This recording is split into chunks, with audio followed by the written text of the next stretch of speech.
നെയ്യാറ്റിൻകരയിലെ ഗോപൻ സ്വാമിയുടെ മൃതദേഹത്തിൻ്റെ പോസ്റ്റ്മോർട്ടം നടപടികളെല്ലാം പൂർത്തിയായി കഴിഞ്ഞു. എന്തായാലും നിലവിൽ പോസ്റ്റ്മോർട്ടത്തിൽ അസ്വാഭാവികതയൊന്നും കണ്ടെത്താൻ സാധിച്ചിട്ടില്ല. ഇതൊരു സ്വാഭാവിക മരണമാണ് എന്ന് അനുമാനിക്കുകയാണ് ഈ ഘട്ടത്തിൽ. അത്തരത്തിൽ ഇന്ന് പുലർച്ചെ തന്നെ പോലീസിൻ്റെ വലിയൊരു സംഘം, വലിയൊരു എയർ ക്യാമ്പിൽ നിന്നടക്കമുള്ള പോലീസിൻ്റെ വലിയൊരു സേന ഇവിടെ കൂടുതലായിട്ട് അഡീഷണൽ ഫോഴ്സിനെ കൊണ്ടുവന്ന് ഇത്തരത്തിൽ ശക്തമായ നിയന്ത്രണങ്ങൾ പാലിച്ചുകൊണ്ടായിരുന്നു മൃതദേഹത്തിൻ്റെ ഇൻക്വസ്റ്റ് നടപടികളൊക്കെ പൂർത്തിയാക്കിയത്. ആ ഒരു ഘട്ടത്തിലും അസ്വാഭാവികമായി ഒന്നും മൃതദേഹത്തിൽ നിന്ന് കണ്ടെത്താൻ സാധിച്ചിരുന്നില്ല. പരിക്കുകളോ അല്ലെങ്കിൽ മുറിവുകളോ അത്തരത്തിലൊന്നും കണ്ടെത്താൻ സാധിച്ചിരുന്നില്ല. ഈ മക്കളടക്കം പറഞ്ഞതുപോലെ സമാധിയായിരിക്കുന്ന, ചമ്രം പടിഞ്ഞിരിക്കുന്ന അവസ്ഥയിൽ തന്നെയായിരുന്നു മൃതദേഹം ഉണ്ടായിരുന്നത്. കഴുത്തിൽ രുദ്രാക്ഷ മാലയുണ്ടായിരുന്നു.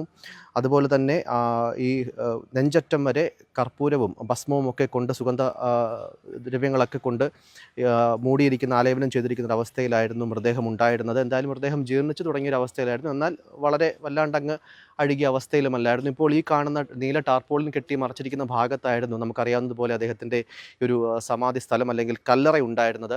ഇന്ന് പുലർച്ചെ തന്നെ പോലീസിൻ്റെയും അല്ലെങ്കിൽ അതുപോലെ തന്നെ സബ് കളക്ടറുടെയും RDOയുടെ ഒക്കെ നേതൃത്വത്തിൽ വലിയൊരു സംഘം ഇവിടേക്ക് എത്തുകയും അല്ലെങ്കിൽ മാധ്യമങ്ങൾക്ക് പോലും ഈ ഒരു ഭാഗത്തേക്ക് പ്രവേശനം ഉണ്ടായിരുന്നില്ല. കൃത്യമായി തന്നെ ഇൻക്വസ്റ്റ് നടപടികളൊക്കെ പൂർത്തിയാക്കി തിരുവനന്തപുരം മെഡിക്കൽ കോളേജിലേക്ക് പോസ്റ്റ്മോർട്ടത്തിനായി മൃതദേഹം എത്തിക്കുകയായിരുന്നു. ഇപ്പോൾ നിലവിൽ ആശുപത്രിയിലുള്ളത് മൂത്ത മകനായിട്ടുള്ള സനന്ദനനാണ്. രണ്ടാമത്തെ മകൻ രാജസേനനും മറ്റ് കുടുംബാംഗങ്ങളും ഇവിടെ വീട്ടിൽ തന്നെ ഉണ്ട് എന്നാണ് മനസ്സിലാക്കുന്നത്. എന്തായാലും നിലവിൽ പോസ്റ്റ്മോർട്ടത്തിൽ അസ്വാഭാവികമായി ഒന്നും കണ്ടെത്താൻ സാധിച്ചിട്ടില്ല.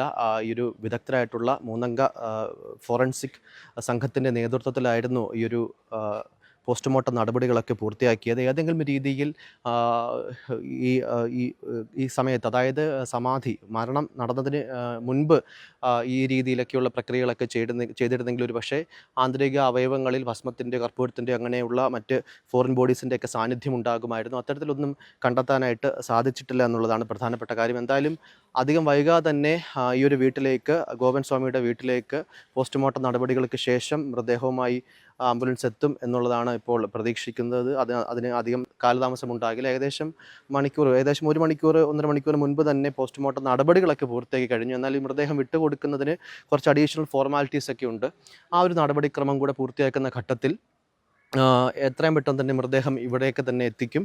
പിന്നീടായിരിക്കും ബാക്കി സംസ്കാര ചടങ്ങുകളോ അല്ലെങ്കിൽ ഏത് രീതിയിലായിരിക്കും കർമ്മങ്ങളൊക്കെ ചെയ്യേണ്ടതെന്നുള്ളത് അവരുടെ കുടുംബാംഗങ്ങളിലേക്ക് ഒരു തീരുമാനം അനുസരിച്ചിട്ടായിരിക്കും ബാക്കി കാര്യങ്ങളൊക്കെ ചെയ്യുക. എന്തായാലും ഇതൊരു പ്രത്യക്ഷത്തിൽ ഒരു വിശദമായ പോസ്റ്റ്മോർട്ടം റിപ്പോർട്ട് ഇനിയും ലഭിക്കേണ്ടതുണ്ടെങ്കിൽ പോലും നിലവിൽ പറയാൻ സാധിക്കുന്നത് ഇതൊരു അസ്വാഭാവിക മരണമല്ല. യാതൊരു അസ്വാഭാവികതയും കണ്ടെത്താൻ സാധിച്ചിട്ടില്ല.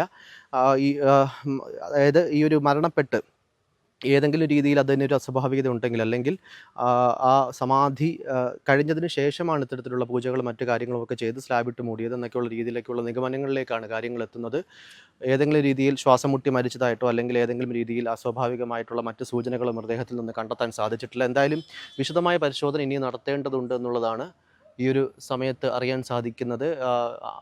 ആന്തരിക അവയവങ്ങളുടെ രാസപരിശോധന ഫലമടക്കം ഇനിയും കൃത്യമായി വരേണ്ടതുണ്ട്. അതുപോലെ തന്നെ ഇനിയൊരു ഡബിൾ ചെക്കിംഗ് എന്ന പോലെ ഒരു DNA ഫലം കൂടെ വരേണ്ടതുണ്ട്. അതിന് കാലതാമസം ഉണ്ടാകും. പക്ഷേ പ്രത്യക്ഷത്തിൽ ഇവിടെ വെച്ച് തന്നെ ഇൻക്വസ്റ്റ് നടപടികളൊക്കെ പൂർത്തിയാക്കുന്ന ഘട്ടത്തിൽ തന്നെ ഇത് ഗോപൻ സ്വാമിയുടെ മൃതദേഹമാണ് എന്നുള്ളത് തിരിച്ചറിയാൻ സാധിച്ചിരുന്നു. എന്തായാലും ഈ ഒരു വീട്ടിൽ വളരെ മൂകമായ ഒരു അവസ്ഥയാണ് നിലവിലുള്ളത്. അദ്ദേഹത്തിൻ്റെ മൃതദേഹം തിരികെ ഈ വീട്ടിലേക്ക് എത്തിക്കാനുള്ള കാത്തിരിപ്പിലാണ് ഈ ഒരു കുടുംബാംഗങ്ങളും മറ്റ് പ്രദേശവാസികളുമൊക്കെ ഉള്ളത്. ഈ ഒരു ദൃശ്യങ്ങളിൽ കാണുന്നത് പോലെ തന്നെ ഈ ഒരു ശിവക്ഷേത്രം അദ്ദേഹത്തിൻ്റെ ഒരു നേതൃത്വത്തിൽ, അല്ലെങ്കിൽ അദ്ദേഹം തന്നെ മുൻകൈ എടുത്ത് സ്ഥാപിച്ചതാണ്. ഈ ഒരു ശിവക്ഷേത്രത്തിലെ യോഗാചാര്യനായിരുന്നു അദ്ദേഹം.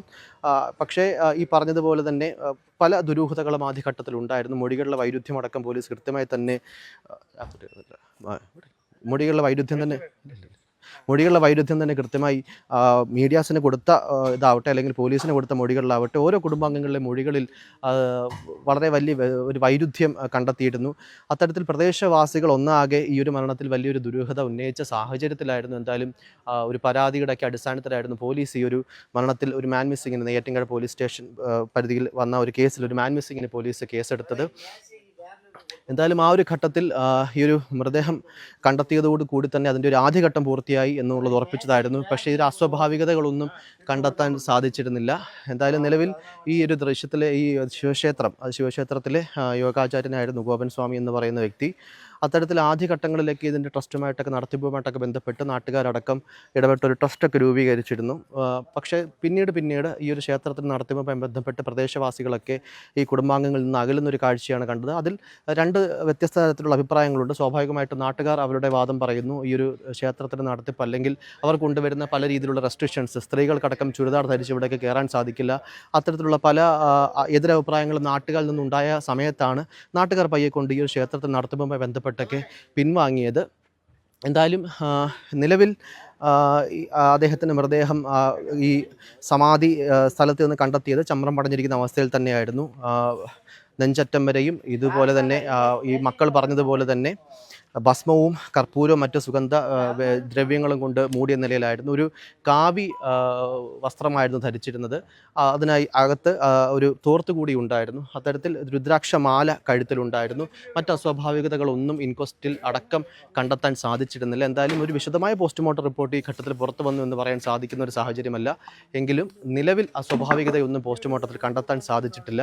എന്തായാലും ഉത്തരം കിട്ടാത്ത പല ചോദ്യങ്ങളിലേക്കും ആ ദുരൂഹതകളിലേക്കൊക്കെ നീങ്ങുന്ന ഒരു കാഴ്ചയാണ് കേരളം കണ്ടുകൊണ്ടിരിക്കുന്നത്. ഏകദേശം ഒരാഴ്ചക്കാലമായി കേരളം സജീവമായി ചർച്ച ചെയ്തൊരു വിഷയമായിരുന്നു ഗോപൻ സ്വാമിയുടെ സമാധി. അത്തരത്തിൽ വിശ്വാസ ആചാരക്രമങ്ങളിലേക്ക് ഭാഗമായി ഈ ഒരു വിവാദം വളർന്നതും മറ്റ് ഇതര മതസ്ഥരെ അടക്കം പ്രതി സ്ഥാനത്ത് നിർത്തിക്കൊണ്ട് സനന്ദനടക്കം നടത്തിയ ചില പരാമർശങ്ങളൊക്കെ വ്യാപകമായ ചർച്ചകൾക്കും വിവാദങ്ങൾക്കും വഴിവെച്ചിരുന്നു. ആ ഘട്ടത്തിൽ ചില ഹിന്ദു സംഘടനകളും ആചാരവിശ്വാസ സംഘടനകളുമൊക്കെ ഈ ഒരു രീതിയിലുള്ള പ്രത്യക്ഷത്തിൽ ഈ ഒരു രീതിയിൽ ഇതൊരു മറ്റ് രീതിയിൽ വിവാദങ്ങൾ വളർത്താൻ ശ്രമിച്ചൊരു കാഴ്ചയുണ്ട്. പക്ഷേ ഹൈക്കോടതിയിലേക്ക് കുടുംബം മൂവ് ചെയ്തപ്പോൾ ഹൈക്കോടതി കൃത്യമായി പറഞ്ഞിരുന്നു, മരണ സർട്ടിഫിക്കറ്റെങ്കിലും ഉണ്ടോ, ഈ ഗോപൻ സ്വാമി മരിച്ചു എന്ന് ഉറപ്പിക്കാനായിട്ടുള്ള മരണ സർട്ടിഫിക്കറ്റൊക്കെ ഉണ്ടോ എന്നൊക്കെ ചോദിച്ചു. ആ രീതിയിൽ ഈ ഒരു നടപടിക്രമങ്ങൾക്ക് സ്റ്റേ വാങ്ങാനായിരുന്നു കുടുംബത്തിൻ്റെ ശ്രമം. പക്ഷേ ആ ശ്രമം കോടതി അംഗീകരിച്ചില്ല. ആ ഒരു സ്റ്റേ കൊടുത്തില്ല എന്നുള്ളതാണ്. അത്തരത്തിൽ നിയമപരമായിട്ട് അവർക്ക് ചെയ്യാൻ സാധിക്കുന്നെല്ലാം കുടുംബാംഗങ്ങളുടെ ഭാഗത്ത് നിന്ന് നടപടികളൊക്കെ ഉണ്ടായെങ്കിലും മുൻപോട്ട് തന്നെ പോകണം, അല്ലെങ്കിൽ കളക്ടറുടെ ഉത്തരവിനനുസരിച്ച് ജില്ലാ ഭരണകൂടം പോലീസ് ഉദ്യോഗസ്ഥരുമടക്കം കൃത്യമായി മുൻപോട്ട് പോകണം. ഈ ഒരു സമാധി സ്ഥലം പൊളിച്ചു തന്നെ മൃതദേഹം പുറത്തെടുക്കണം എന്നുള്ള രീതിയിലുള്ള സ്റ്റേറ്റ്മെൻറ്റുകളാണ്, നിരീക്ഷണങ്ങളാണ്, ഉത്തരവുകളാണ് ഹൈക്കോടതിയുടെ ഭാഗത്തു നിന്നുണ്ടായത്. അതിനടിസ്ഥാനത്തിലാണ് ഇന്ന് പുലർച്ചെ വലിയൊരു പോലീസ് വിന്യാസം ഇവിടെ ഉണ്ടാവുകയും ആ രീതിയിൽ ഒരു കൃത്യമായ നിയന്ത്രണത്തോടു കൂടി നടപടികളൊക്കെ പൂർത്തിയാക്കിയത്. ഇനിയും ആന്തരിക കണ്ടെത്താൻ സാധിച്ചിട്ടില്ല. ആന്തരിക അവയവങ്ങളിലേക്ക് വിശദമായിട്ടുള്ള രാസപരിശോധനാ ഫലം ഇനിയും പുറത്തു വരാനുണ്ടെങ്കിൽ തന്നെയും നിലവിൽ ഒരു രീതിയിലും ഇതിൻ്റെ ഒരു അസ്വാഭാവികത കണ്ടെത്താൻ സാധിച്ചിട്ടില്ല. പോലീസ് ഇൻക്വസ്റ്റിലും കൃത്യമായി തന്നെ ഈ കാര്യങ്ങളൊക്കെ നോട്ട് ചെയ്തിരുന്നു. യാതൊരു അസ്വാഭാവികതകളുമില്ല എന്നുള്ള കാര്യം. ചമ്രം മടഞ്ഞിരിക്കുന്ന ഒരു അവസ്ഥയിൽ തന്നെയായിരുന്നു മൃതദേഹം ഉണ്ടായിരുന്നത്.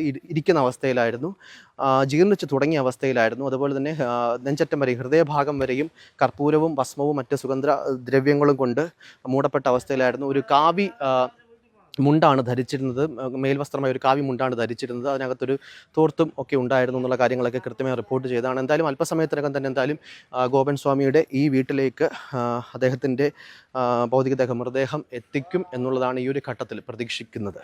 തിരുവനന്തപുരത്ത് നിന്നും ക്യാമറമാൻ അഭിജിത്തിനൊപ്പം ജയശങ്കർ, ഫോക്കസ് ന്യൂസ് TV.